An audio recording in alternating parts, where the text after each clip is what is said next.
छात्र, आज के अपने इस वीडियो में हम एक नया टॉपिक लेके आए हैं जो बायोलॉजी के जैव से रिलेटेड है, जिसे हम न्यूक्लिक एसिड कहते हैं। तो कहते हैं न्यूक्लिक एसिड या नाभिकीय अम्ल कहा जाता है। चूँकि इसका नाभिकीय अम्ल नाम है तो कह सकते हैं कि कोशिका के केंद्र पर पाए जाने वाले अम्ल, तो हम क्या कहते हैं, नाभिकीय अम्ल कहते हैं। यह किन तत्वों से मिलकर बना होता है, कितने प्रकार का होता है, आज के अपने इस वीडियो में हम इसके बारे में जानेंगे। जाहिर सी बात है कि आपको हमारे वीडियो पसंद आते होंगे, उससे जो मिली जानकारी आपके लिए लाभकारी होगी। इसलिए एक छोटा सा रिक्वेस्ट है कि जो लोग चैनल पर पहली बार नए हैं वो चैनल को सब्सक्राइब कर लें, साथ ही में ऑल बेल आइकन को दबा लें ताकि हमारे आने वाले वीडियो का नोटिफिकेशन सबसे पहले उनको मिलता रहे और उनकी स्टडी लगातार जारी है। हम अपने वीडियो के माध्यम से 11th-12th की बायोलॉजी के एक एक चैप्टर को कंप्लीट करेंगे। छोटे से छोटा टॉपिक भी हम अपने वीडियो के माध्यम से प्रेजेंट करेंगे। ठीक है, तो अगर वीडियो पसंद आता है, अच्छा लगता है, जानकारी अच्छी लगती है तो वीडियो को लाइक और शेयर जरूर करें, अधिक से अधिक लोग। ठीक, तो आइए शुरू करते हैं आज का वीडियो। जैसा कि हमारा टॉपिक है न्यूक्लिक अम्ल, तो सबसे पहले इसमें क्वेश्चन बन जाता है कि न्यूक्लिक अम्ल की खोज किसने की थी। ये अधिकांश कॉम्पिटिशन एग्जाम में पूछा गया कि न्यूक्लिक अम्ल की खोज किसने की, तो एक नाम निकल के आता है फ्रेडरिक मिक्सचर। फ्रेडरिक मिक्सचर नामक एक वैज्ञानिक हुए जिन्होंने क्या किया कि इसकी खोज की थी सन 1871 में। और किसमें किया था कि इन्होंने पशु कोशिका से तात्पर्य है कि जो मवाद कोशिकाएं होती हैं, जो कभी कभार त्वचा पर फोड़े फुंसी हो जाता है, उसमें जो सफ़ेद रंग का मवाद भरा होता है, उसकी कोशिकाओं का अध्ययन किया और उसकी कोशिकाओं में किसका खोज किया, न्यूक्लिक एसिड की खोज की। ठीक है, तो न्यूक्लिक एसिड को सबसे पहले खोजने वाले वैज्ञानिक कौन थे, फ्रेडरिक मिक्सचर थे। इनको कहीं कहीं मिसर भी लिखा होता है, लेकिन मिक्सचर उसका उच्चारण है, जिन्होंने 1871 में न्यूक्लिक अम्ल की खोज की थी। और किन कोशिकाओं में की थी, पशु कोशिकाओं अर्थात मवाद कोशिकाओं में इसका अध्ययन किया था या पाया था। अब चूंकि यह कहाँ पाया जाता है, कह सकते हैं कि केंद्र पे पाया जाता है, इसलिए इसको नाम दिया गया न्यूक्लिन। मिक्सचर ने ही इसे न्यूक्लिन नाम दिया। तो आगे चल के हम न्यूक्लिक एसिड के नाम से जाना जाएगा। अगर सामान्य तौर पर बात करें कि यह किन पदार्थों से मिलकर बना होता है, तो आप कह सकते हैं कि कार्बन, हाइड्रोजन, ऑक्सीजन, नाइट्रोजन और फास्फोरस से मिलकर बना होता है।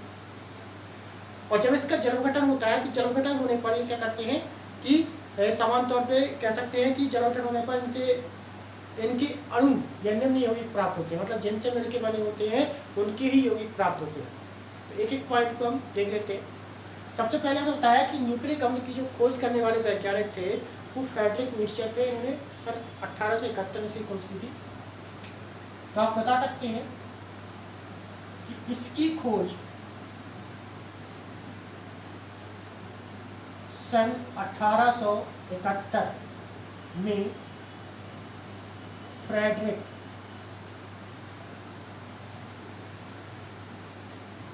मिक्सचर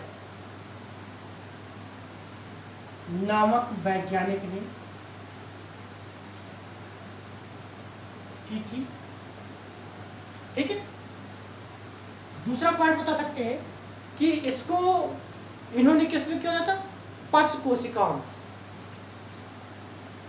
इसे इन्होंने पशु कोशिकाओं, जिसे हम मवाद सेल कहते हैं, मवाद कोशिका। ठीक है, पशु कोशिकाओं में या पशु कोशिकाओं से पृथक किया। ठीक है, और सफेद रंग के चूर्ण के रूप में प्राप्त किया। तो आप बता सकते हैं इसे इन्होंने पशु कोशिकाओं से पृथक किया एवं सफेद चूर्ण के रूप में प्राप्त किया था। दूसरा पॉइंट है कि किस रूप में प्राप्त किया था, सफेद चूर्ण के रूप में प्राप्त किया था। किससे अलग किया था, पशु कोशिका अर्थात मवाद कोशिकाओं से पृथक किया। इसे इन्होंने क्या कहा था, न्यूक्लिन नाम दिया। इसे इन्होंने न्यूक्लिन नाम दिया। अब न्यूक्लिन नाम क्यों दिया? क्योंकि यह कोशिका के केंद्र पे पाया जाता है, क्योंकि यह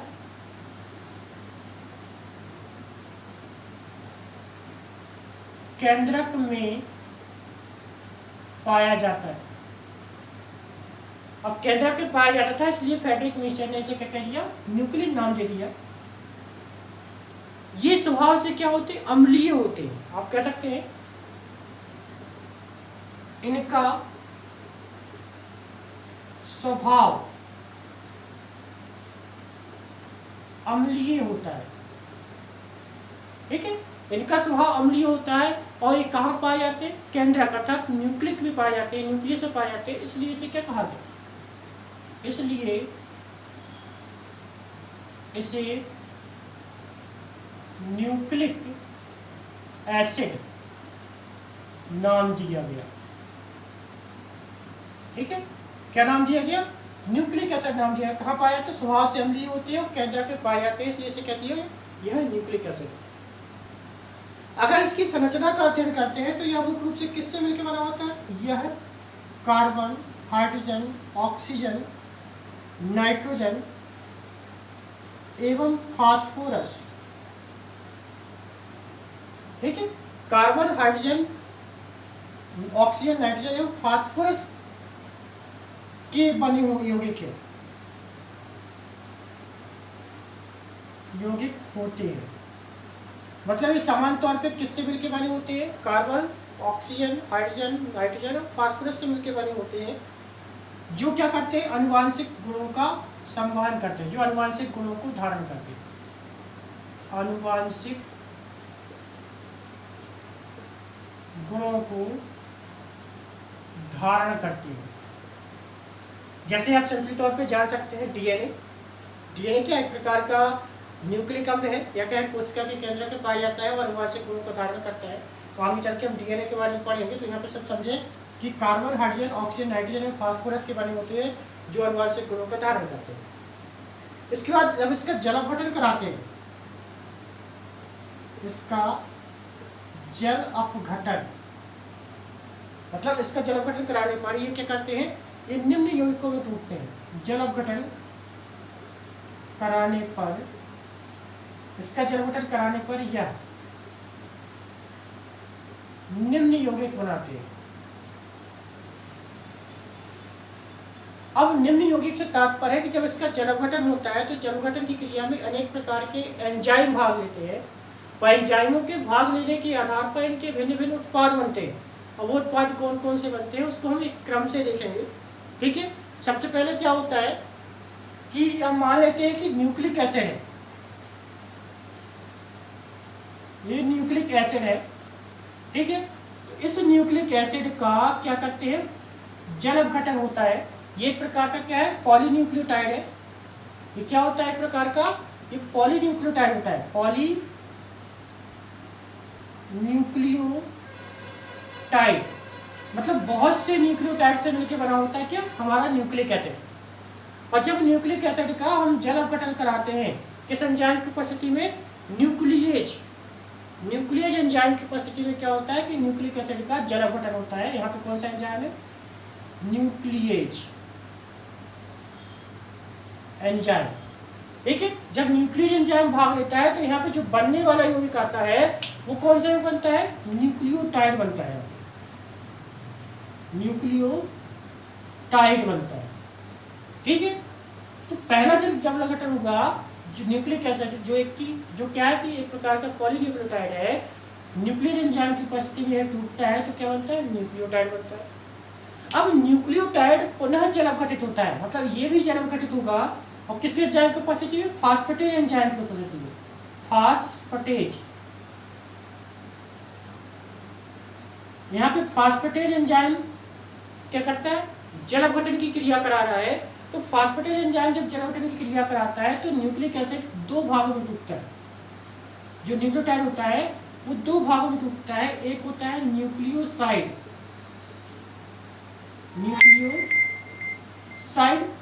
और दूसरा होता है phosphoric acid. Phosphoric acid.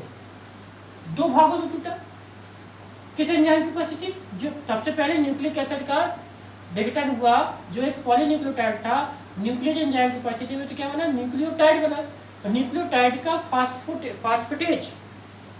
Phosphatase enzyme की उपस्थिति में क्या हुआ कि विघटन हुआ, तो दो प्रकार के बने, एक बना न्यूक्लियोसाइड और दूसरा बना फास्फोरिक एसिड।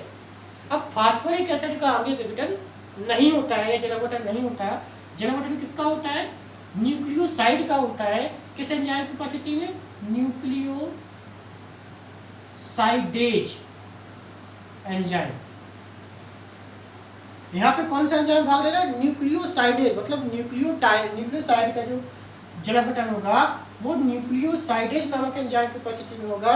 और इससे पुनः दो प्रकार के यौगिक बनते हैं। एक बनता है इसमें नाइट्रोजीनस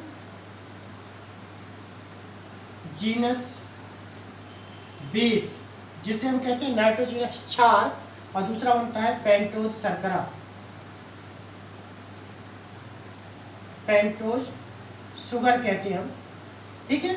जब न्यूक्लियोसाइड का जलावटन होता है तो जलावटन किसकी उपस्थिति में होता है? न्यूक्लियोसाइडेज एंजाइम की उपस्थिति में होता है। और दो प्रकार के बनते हैं, एक नाइट्रोजीनस बेस, नाइट्रोजन क्षार, और दूसरा होता है पेंटोज शर्करा। और पेंटोज शर्करा जो होते हैं वो कौन से होते हैं? दो प्रकार के होते हैं। एक होता है राइबोज और दूसरा होता है डीऑक्सी राइबोज। राइबोज, दूसरा होता है डीऑक्सी राइबोज। इनके बारे में हम डिटेल से आगे पढ़ेंगे। पेंटोज शर्करा दो प्रकार की, मतलब 5 कार्बन वाली शर्करा को हम कहते हैं पेंटोज शर्करा कहते हैं। ये दो प्रकार के होते हैं, राइबोज और डीऑक्सी राइबोज। अंतर कहाँ होता है वो इसकी संरचना में जानेंगे। इसको नाइट्रोजीनस बेस की बात करते हैं, नाइट्रोजीनस क्षार की बात करते हैं, तो ये दो प्रकार के होते हैं। कितने प्रकार के होते हैं? ये दो प्रकार के होते हैं। एक होता है इसमें आप बता सकते हैं प्यूरिन, और एक होता है पिरामिडिन। प्यूरिन और पिरामिडिन, इसको प्यूरिन कहते हैं और ये है पिरामिडिन। ठीक है। अब प्यूरिन के रूप में क्या पाया जाता है, पिरामिडिन के रूप में क्या पाया जाता है? आप कह सकते हैं कि प्यूरिन के रूप में पाया जाता है इसमें एडेनिन, जिसे हम ए से व्यक्त करते हैं, और दूसरा होता है इसमें ग्वानिन, जिसे हम जी से व्यक्त करते हैं। ठीक है। इसी प्रकार यदि हम पिरामिडिन की बात करते हैं तो पिरामिडिन 3 होते हैं। एक होता है थाइमिन, जिसे हम टी से व्यक्त करते हैं। दूसरा होता है साइटोसिन, जिसे हम सी से व्यक्त करते हैं। और तीसरा होता है यूरेसिल, जिसे हम यू से व्यक्त करते हैं। ठीक है। तो यहाँ फिर से एक बार समझेंगे कि न्यूक्लिक अम्ल की खोज करने वाले वैज्ञानिक फ्रेडरिक मिक्सचर थे। कौन थे? फ्रेडरिक मिक्सचर थे। इन्होंने मवाद कोशिका अर्थात पश कोशिकाओं से इसे पृथक किया और सफेद चूर्ण के रूप में प्राप्त किया। इसे इन्होंने न्यूक्लिक नाम दिया क्योंकि यह केंद्रक में पाया जाता था। इसका स्वभाव अम्लीय होता है और अम्लीय स्वभाव होने के कारण साथ में केंद्रक में पाए जाने का इसका नाम क्या पड़ा? न्यूक्लिक एसिड पड़ा। यह सामान्य तौर पे कार्बन, हाइड्रोजन, ऑक्सीजन, नाइट्रोजन एवं फास्फोरस के बने यौगिक होते हैं जो अनुवांशिक गुणों को धारण करते हैं। और जब इसका जलावटन होता है तो इसमें बहुत सारे या कहें कुछ यौगिक प्राप्त होते हैं जो एंजाइमों की उपस्थिति में होता है। जैसे न्यूक्लिक एसिड है जो कि एक प्रकार का पॉलीन्यूक्लियोटाइड है। इसका जब जलावटन होता है तो इसे न्यूक्लियेज एंजाइम की उपस्थिति में होता है, प्राप्त होता है न्यूक्लियोटाइड। न्यूक्लियोटाइड आगे पुनः जलावटित होता है फास्फेटेज एंजाइम की उपस्थिति में और बनता है इसमें न्यूक्लियोसाइड और फास्फोरिक एसिड। फास्फोरिक एसिड का आगे जलावटन नहीं होता है परंतु न्यूक्लियोसाइड का जलावटन होता है। किस एंजाइम की उपस्थिति में? न्यूक्लियोसाइडेज एंजाइम की उपस्थिति में। और यह पुनः दो भागों में विभक्त हो जाता है, जिसमें एक होता है नाइट्रोजीनस बेस, नाइट्रोजीनस क्षार कहते हैं जिसको, और दूसरा होता है पेंटोज शर्करा जो 5 कार्बन वाली होती है। पेंटोज शर्करा के रूप में राइबोज और डीऑक्सी राइबोज शर्करा होती है। ये दोनों ही 5 कार्बन वाले होते हैं जिनके बारे में हम आगे जानेंगे। इसी प्रकार जो नाइट्रोजीनस क्षार होता है ये 2 रूपों में होता है, एक प्यूरिन और दूसरा पिरामिडिन। जिसमें प्यूरिन के अंतर्गत आता है आपका एडेनिन और ग्वानिन। इसके बाद जो प्यूरिन सॉरी पिरामिडिन होता है, उसके अंतर्गत आपका आता है थाइमिन, साइटोसिन और यूरेसिल। ये क्या होते हैं कि इनके बने स्टैंड पाए जाते हैं। जब हम डीएनए की संरचना पढ़ेंगे तो इसके बारे में थोड़ा सा डिटेल में जानेंगे। इसके बाद हम जब न्यूक्लियोसाइड, अपने आने वाले अगले वीडियो में बताएंगे आपको न्यूक्लियोटाइड के बारे में और न्यूक्लियोसाइड के बारे में, तो इसके बारे में डिटेल चर्चा करेंगे। ठीक है, तो ये था हमारा आज का वीडियो। धन्यवाद।